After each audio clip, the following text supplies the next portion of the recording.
Selamat sejahtera, saya Aisyah Rahman, wartawan pakar pertanian antarabangsa. Satu keajaiban telah berlaku. Di wilayah Khofdi, Mongolia, tempat di mana gurun dan padang rumput bertemu, sesuatu yang dianggap mustahil selama berpuluh-puluh tahun kini menjadi kenyataan di tanah yang kering kontang ini. Penanaman padi sawah. Jurang suhu harian yang ekstrem, iklim yang kering, dan tanah yang tidak subur, tiada satu pun syarat yang sesuai untuk pertumbuhan padi. Namun, pada musim panas tahun ini, sawah padi hijau terbentang di atas lanskap yang dahulunya tandus. Dan pada musim luruh, tangkai-tangkai padi keemasan menunduk, syarat dengan hasil. Setelah hampir 40 tahun percubaan dan kegagalan, satu keajaiban akhirnya tiba. Hari ini, saya akan kongsikan kepada Anda kisah yang penuh inspirasi ini.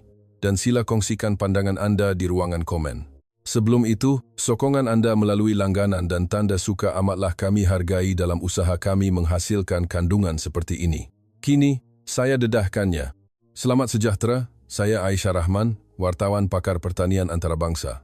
Kisah yang akan saya sampaikan hari ini adalah tentang sebuah keajaiban kecil yang mengubah kemustahilan menjadi kenyataan. Pentas bagi kisah ini ialah Mongolia, khususnya di wilayah Khofdi, di mana gurun dan padang rumput bertemu. Apabila saya pertama kali menjejakkan kaki ke bumi Khofdi, apa yang menyapa pandangan saya adalah hamparan tanah tandus berwarna coklat yang tidak berkesudahan. Terletak di bahagian tengah Mongolia, di sempadan antara gurun dan padang rumput, suhu di sini boleh mencecah 35 darjah Celcius pada waktu siang, membakar tanah dengan bahangnya. Namun, apabila matahari terbenam, suhu menjunam dengan mendadak, membawa kedinginan yang menggigit. Perbezaan suhu dalam sehari boleh mencapai hampir 20 darjah Celcius. Disebabkan keadaan iklim yang ekstrem ini, tanah ini telah lama dianggap tidak sesuai untuk penanaman padi. Para pakar pertanian sebulat suara menggelengkan kepala, menyatakan bahawa perbezaan suhu yang terlalu besar, udara yang sangat kering, dan kesukaran mendapatkan sumber air menjadi penghalang utama. Memang benar, purata taburan hujan tahunan di sini hanyalah sekitar 250 mm. Sebagai perbandingan, purata taburan hujan di Malaysia adalah sekitar 2,5 mm, bermakna jumlah di sini tidak sampai 1/10. Jumlah ini jauh di bawah paras air yang diperlukan untuk padi tumbuh subur. Selain itu, keadaan tanah juga amat mencabar.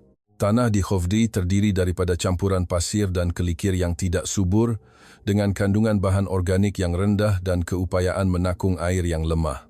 Menanam padi, tanaman yang memerlukan banyak air, di tanah sebegini dianggap sebagai satu cabaran yang hampir mustahil oleh para pakar. Namun, pada musim panas tahun ini, satu perubahan kecil berlaku di tanah yang mustahil ini. Di pinggir gurun, atau lebih tepat lagi, di sebuah ladang eksperimen di pinggir wilayah Khofdi, sebuah petak sawah hijau telah muncul. Pada mulanya, ia hanyalah sebuah plot percubaan kecil, berukuran 50 meter kali 50 meter, dengan keluasan 2.500 meter persegi, atau kira-kira 0,6 ekar. Tetapi di atas tanah kecil itulah, anak-anak padi mula membesar, mempamerkan daun-daunnya yang hijau. Reaksi penduduk tempatan penuh dengan keheranan. Seorang warga emas berusia 70-an, Encik Batzargal, memberitahu saya bahawa beliau tidak pernah bermimpi akan melihat padi tumbuh di tanah ini sepanjang hayatnya. Walaupun telah menetap di sini sejak kecil, beliau tidak pernah melihat sawah padi. Baginya, beras sentiasa dianggap sebagai sesuatu yang diimport dari negara lain. Cucu lelakinya, Erden Baat, seorang pemuda berusia 20-an, juga menunjukkan riak tidak percaya pada mulanya. Datang bersama datuknya, dia memandang petak sawah hijau itu tanpa berkata-kata untuk seketika sebelum bertanya, adakah ini benar-benar akan menjadi beras? Berdiri di hadapannya, saya juga turut merasakan satu emosi yang aneh. Sebuah segi empat hijau kecil di tengah-tengah lanskap coklat yang tandus. Ia membawa makna yang lebih mendalam daripada sekadar tanaman yang sedang tumbuh. Ia adalah detik di mana sesuatu yang dianggap mustahil selama berdekad-dekad menjadi kenyataan di depan mata. Setiap kali angin bertiup, daun-daun padi yang beralun kelihatan seperti lautan kecil di tengah-tengah gurun. Para penyelidik akan ke sawah setiap pagi untuk memeriksa keadaan padi dengan teliti. Warna daun, ketebalan batang, paras air, perubahan suhu, semuanya direkod dan dianalisis. Ini adalah proyek di mana kegagalan bukanlah satu pilihan. Kerana terlalu banyak percubaan sebelum ini telah berakhir dengan kekecewaan. Dr. Harith Ismail, seorang penyelidik pertanian dari Institut Penyelidikan dan Kemajuan Pertanian Malaysia, MARD, akan bangun pada pukul 5 pagi setiap hari untuk mengukur suhu di sawah dan memeriksa kedalaman air. Ini kerana penurunan suhu pada waktu malam boleh menyebabkan kerosakan akibat kedinginan pada tanaman padi. Pada pertengahan Julai, padi telah tumbuh setinggi lutut. Apabila angin bertiup, daun-daun hijau yang beralun kelihatan seperti ombak kecil. Melihat pemandangan itu, saya yakin bahawa sesuatu yang istimewa sedang berlaku di sini. Harapan hijau yang mekar di atas tanah yang kering, itulah permulaan projek ini. Perubahan cita rasa dan cabaran keselamatan makanan. Apabila melawat rumah tradisional Mongolia, hidangan yang terhidang di atas meja pasti menarik perhatian. Borts, daging kambing yang direbus. Buus, ladu berisi daging yang dikukus, serta daging kering, dan produk tenusu menjadi hidangan utama. Penduduk di sini telah lama mengamalkan kehidupan nomad, dan tradisi itu amat sebati dalam budaya pemakanan mereka. Di sebuah restoran di Ulaan Baatar, Enci Olzi Bayar, seorang pekerja pejabat berusia 35 tahun, berkongsi cerita menarik. Beliau berkata, 10 tahun lalu, beliau jarang sekali makan nasi. Tetapi kini, beliau makan nasi 3 hingga 4 kali seminggu. Makan bibimbap di restoran berhampiran pejabat atau memasak nasi goreng ringkas di rumah telah menjadi sebahagian daripada rutinnya. Perubahan ini bukan hanya berlaku kepadanya. Dalam dekad terakhir, budaya pemakanan di Mongolia telah berubah dengan pantas. Penggunaan beras meningkat secara mendadak, terutamanya dalam kalangan generasi muda berusia 20-an dan 30-an. Di pasar raya besar di Ulaan Baatar, terdapat bahagian khas untuk beras, mempamerkan pelbagai jenama dari China, Vietnam, Thailand, dan Korea Selatan yang menanti pengguna. Data dari Jabatan Perangkaan Nasional Mongolia menunjukkan perubahan ini dengan lebih jelas. Pada tahun 2015, jumlah import beras tahunan Mongolia adalah sekitar 30.000 tan. Namun, pada tahun 2024, jumlah itu melonjak kepada lebih 80.000 tan. Dalam masa kurang dari 10 tahun, jumlah import meningkat lebih daripada 2 kali ganda. Ini bersamaan dengan penggunaan per kapita kira-kira 25 kg setahun. Walaupun masih jauh berbanding Malaysia, kadar peningkatannya amat curam. Ketika saya melawat rumah Puan Sarantuya, seorang suri rumah berusia 29 tahun, beliau menyuarakan kebimbangannya kerana kehabisan beras di dalam peti sejuknya. Anak lelakinya yang berusia 2 tahun sangat gemar makan nasi, dan beliau memasaknya setiap hari, tetapi hari itu beliau tidak sempat ke pasar raya. Bagi generasi ibunya, beras adalah bahan makanan berharga yang hanya dimakan pada hari perayaan atau majlis istimewa, tetapi kini ia telah menjadi makanan ruji harian. Walaupun permintaan meningkat pesat, masalahnya ialah Mongolia tidak menghasilkan walau sebutir beras pun. Kebergantungan sepenuhnya kepada import telah meletakkan beban ekonomi yang besar. Pada tahun 2024 sahaja, kos import beras mencecah kira-kira 50 juta dolar AS. Ini mungkin kelihatan seperti angka yang kecil, tetapi bagi sebuah negara dengan populasi 3/4 juta orang, kehilangan sejumlah besar mata wang asing setiap tahun untuk satu komoditi bukanlah perkara yang boleh dipandang ringan. Tambahan pula, harga bijirin antarabangsa sangat tidak menentu. Selepas konflik Rusia-Ukraine pada tahun 2022, pasaran bijirin global menjadi tidak stabil, menyebabkan harga beras melonjak. Kerajaan Mongolia mula memandang serius isu beras dari perspektif keselamatan makanan. Timbul kebimbangan bahawa kebergantungan kepada import boleh menyebabkan ketidakstabilan bekalan makanan akibat perubahan geopolitik antarabangsa. Menteri Pertanian Mongolia, Encik Batsuri, dalam satu sidang akhbar tahun lalu berkata, "Sara diri dalam pengeluaran beras bukan lagi satu pilihan, tetapi satu kemestian." Beliau menekankan bahawa apabila tabiat pemakanan rakyat berubah, negara juga perlu menyesuaikan dasar pertaniannya. Namun, ia lebih mudah diucapkan daripada dilaksanakan. Menanam padi dalam iklim dan tanah Mongolia telah lama dianggap sebagai impian yang mustahil. Walau bagaimanapun, angin perubahan terus bertiup. Di sebuah akademi masakan di Ulaan Baatar, kelas memasak menggunakan nasi menjadi semakin popular. Menarik ramai orang untuk belajar menyediakan pelbagai hidangan seperti kimbap, bebola nasi, nasi goreng, dan risotto. Seorang pelajar berusia 26 tahun, Erdenezuren, menyatakan hasratnya untuk membuka sebuah restoran khusus hidangan nasi pada masa hadapan. Beliau percaya bahawa dengan perubahan cita rasa rakyat Mongolia, peluang perniagaan juga semakin berkembang. Kini, di atas meja makan rakyat Mongolia. Bukan sahaja daging dan hidangan tepung yang dihidangkan, tetapi nasi putih juga menjadi hidangan biasa. Namun, hakikat bahawa semua beras itu datang dari negara yang jauh dan kosnya yang terus meningkat telah menjadi cabaran baharu bagi negara ini. Sejarah kegagalan selama berpuluh tahun.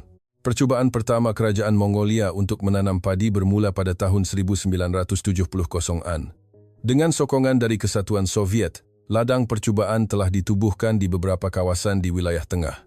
Pakar pertanian Soviet dihantar, dan varieti padi dari selatan Rusia ditanam.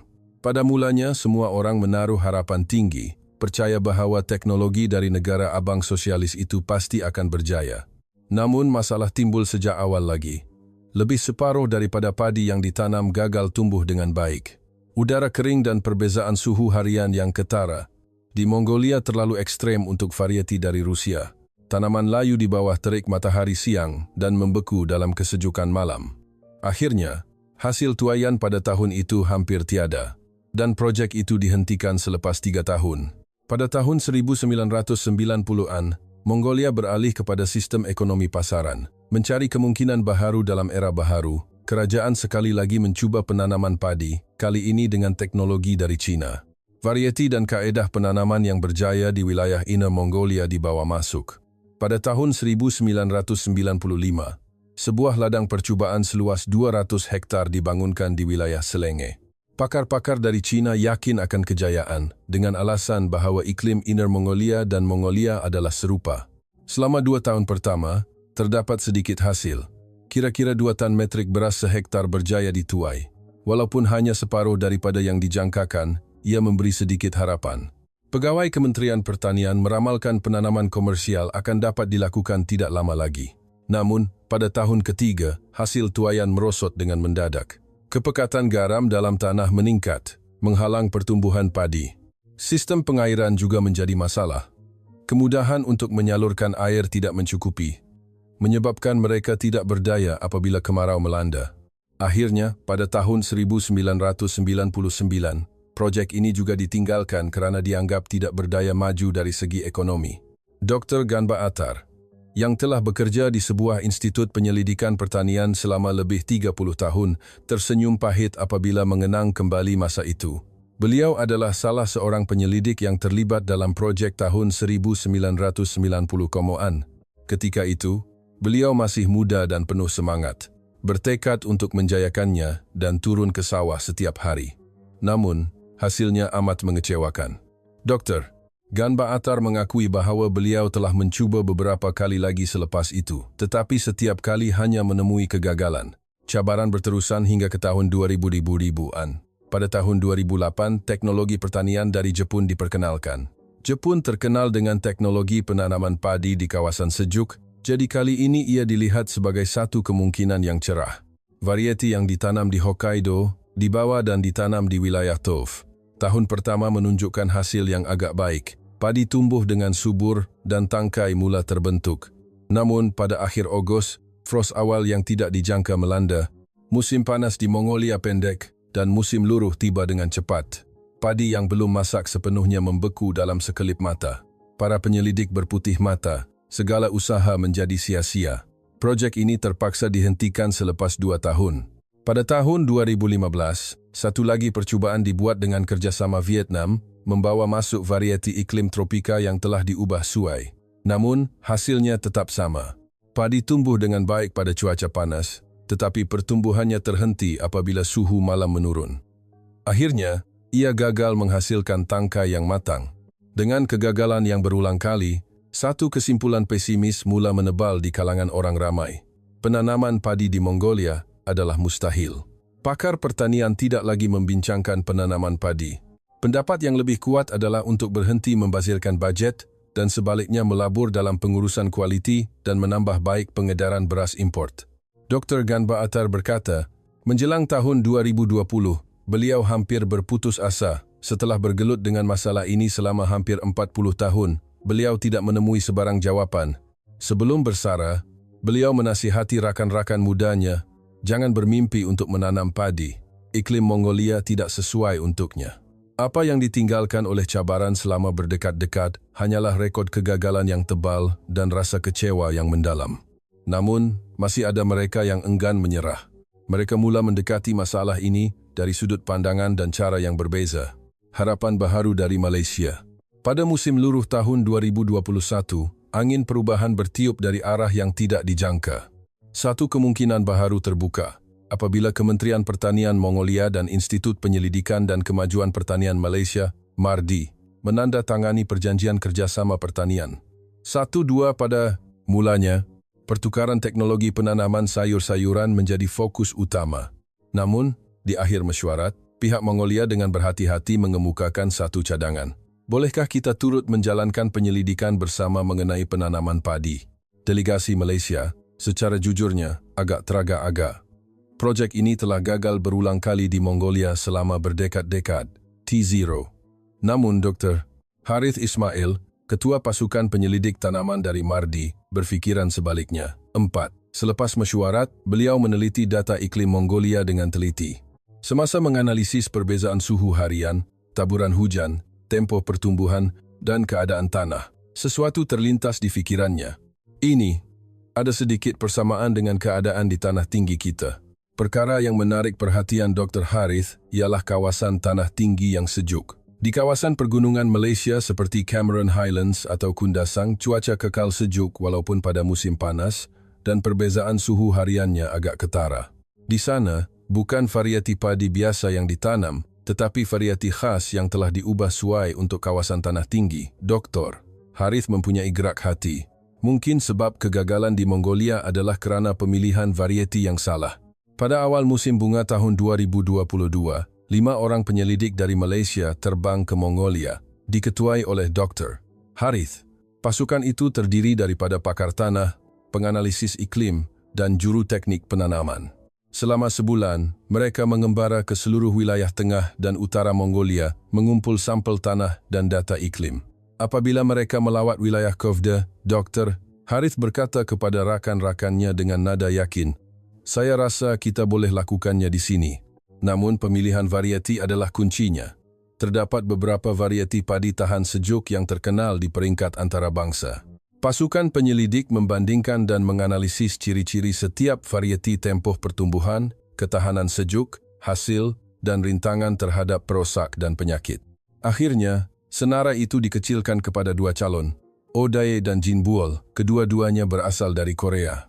Oday mempunyai hasil yang tinggi dan mudah ditanam, manakala Jinbuol mempunyai hasil yang sedikit lebih rendah tetapi lebih tahan terhadap cuaca sejuk dan perbezaan suhu yang besar. Mesyuarat menjadi panjang, sama ada memilih kestabilan atau produktiviti. Akhirnya, Dr. Harith membuat keputusan. Kita pilih Jinbuol. Keadaan di Mongolia lebih teruk daripada di Korea Selatan atau tanah tinggi Malaysia. Keutamaan kita adalah untuk memastikan ia terus hidup. Ahli pasukannya bersetuju. Jinbuol ialah varieti yang dibangunkan khusus untuk iklim di wilayah Jinbu, Gangwon-do, Korea Selatan, yang mampu tumbuh subur di ketinggian lebih 600 meter. Ia direka untuk menahan cuaca sejuk awal pada akhir Ogos. Pada bulan Mei 2022, percubaan penanaman pertama bermula. Sebuah sawah kecil berukuran 50 meter x 50 meter diwujudkan di wilayah Kovde. Benih Jinbuol yang dibawa dari Korea Selatan ditanam, dan jurnal pemerhatian harian direkodkan. Penyelidik Mongolia turut serta, termasuk Dr. Ganba Atar, yang walaupun ragu-ragu selepas mengalami banyak kegagalan, menyertai projek itu dengan perasaan bercampur antara harapan dan kebimbangan. Bulan pertama berjalan lancar. Anak-anak padi yang ditanam mula berakar dan mengeluarkan daun hijau. Namun, pada pertengahan Jun masalah timbul. Suhu tiba-tiba jatuh, dengan suhu malam mencecah 5 darjah Celsius. Para penyelidik menjadi cemas. Bolehkah Jinbuol bertahan dalam kesejukan ini? Keesokan paginya, mereka bergegas ke sawah dan lega apabila mendapati padi-padi itu dalam keadaan sihat. Walaupun hujung beberapa daun bertukar sedikit kekuningan, kebanyakannya masih hidup dan segar.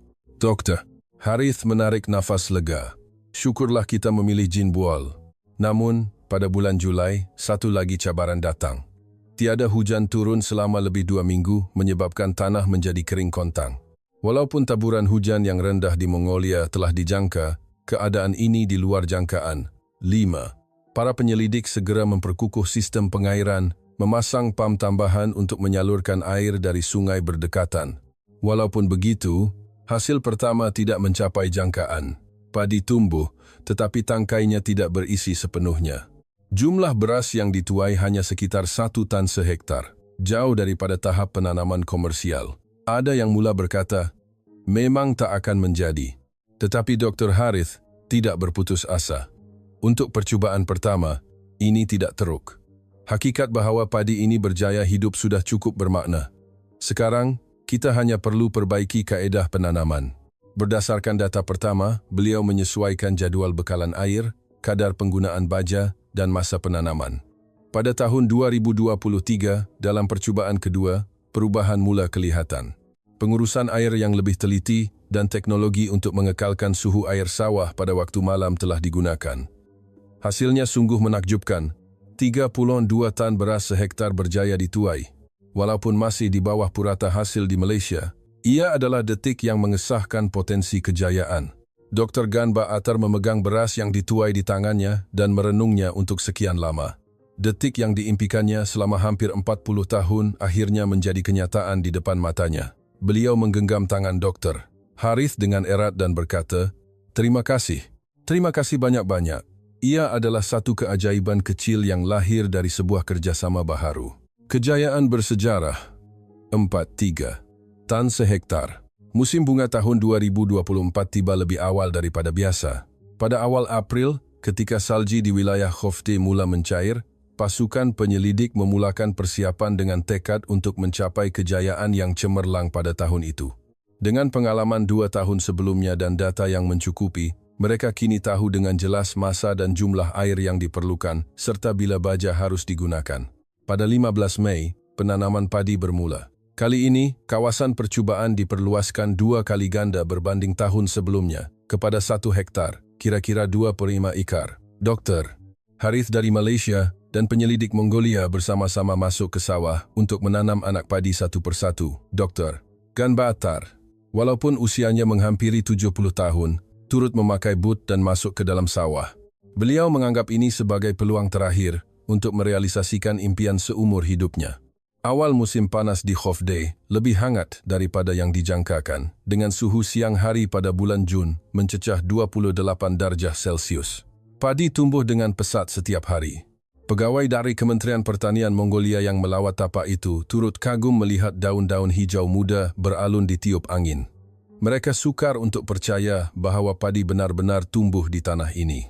Namun pada pertengahan Julai, satu ujian yang tidak dijangka tiba. Tiada setitik hujan pun turun selama 3 minggu.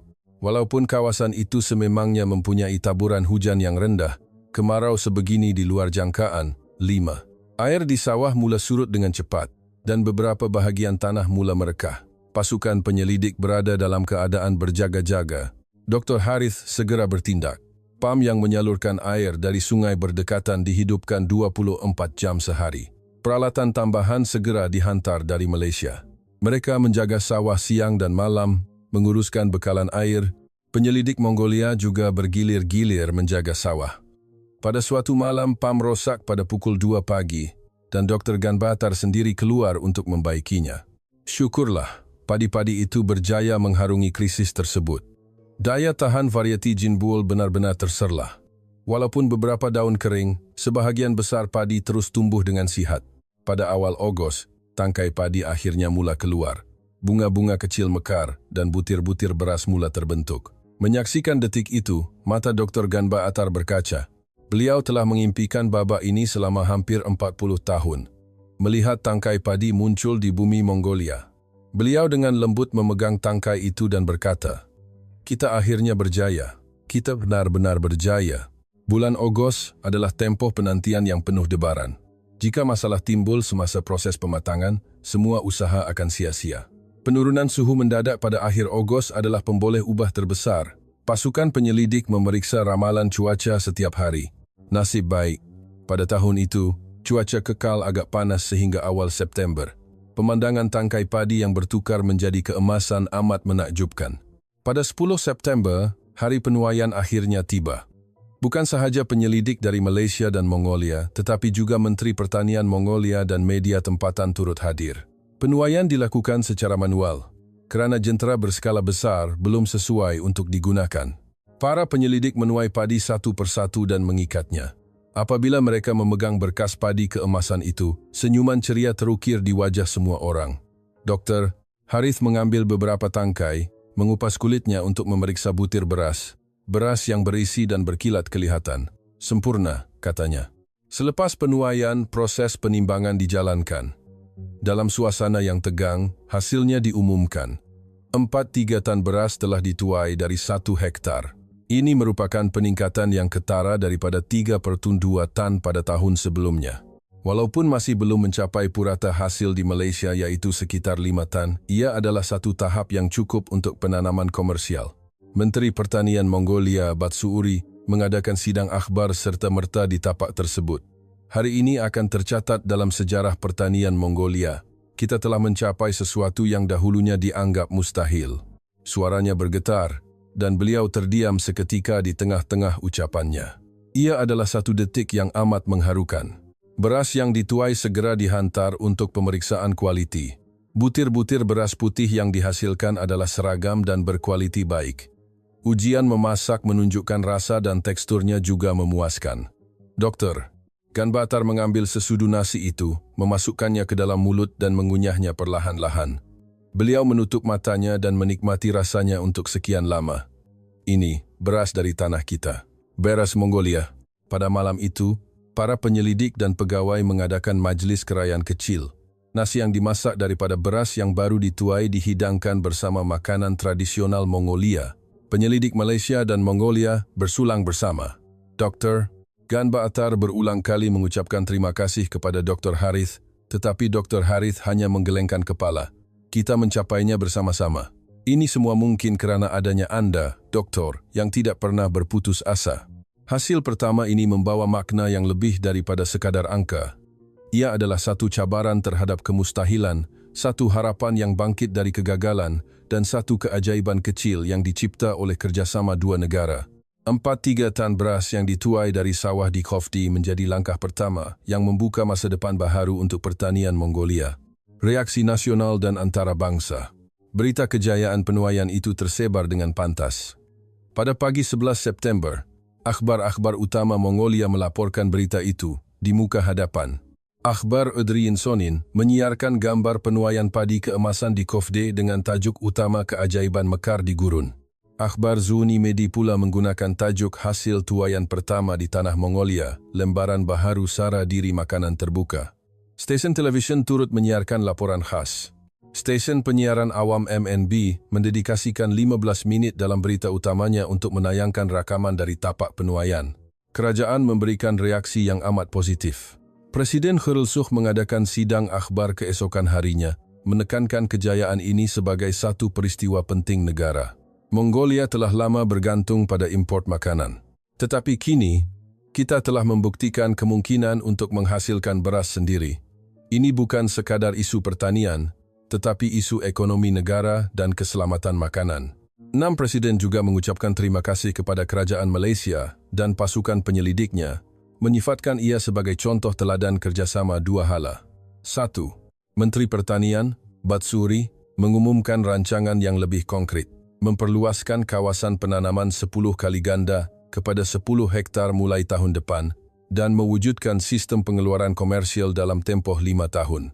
Parlimen turut mengadakan mesyuarat tergempar, dengan ahli parlimen dari kedua-dua belah pihak sebulat suara menyokong kejayaan ini dan bersetuju untuk meluluskan bajet bagi pengembangan penanaman padi.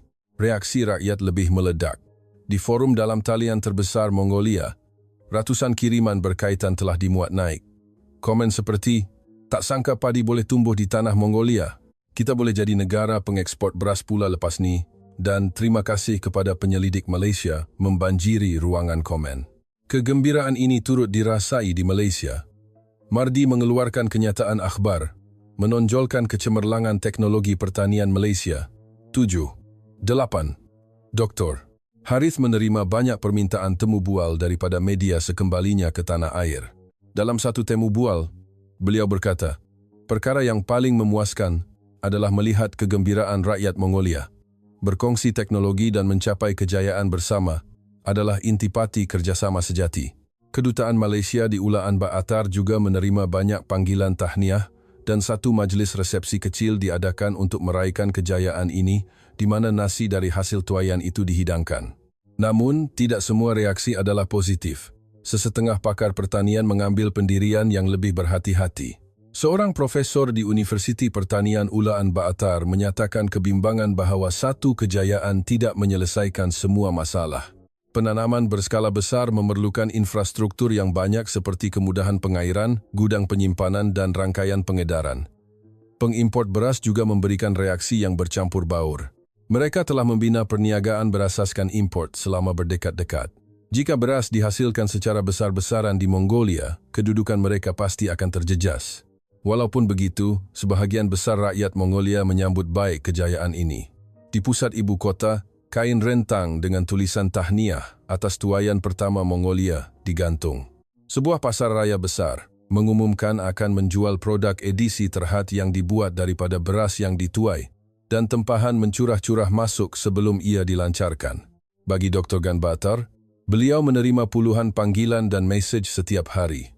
Rakan-rakan, rakan sekerja, dan juga orang yang telah lama terputus hubungan mengucapkan tahniah.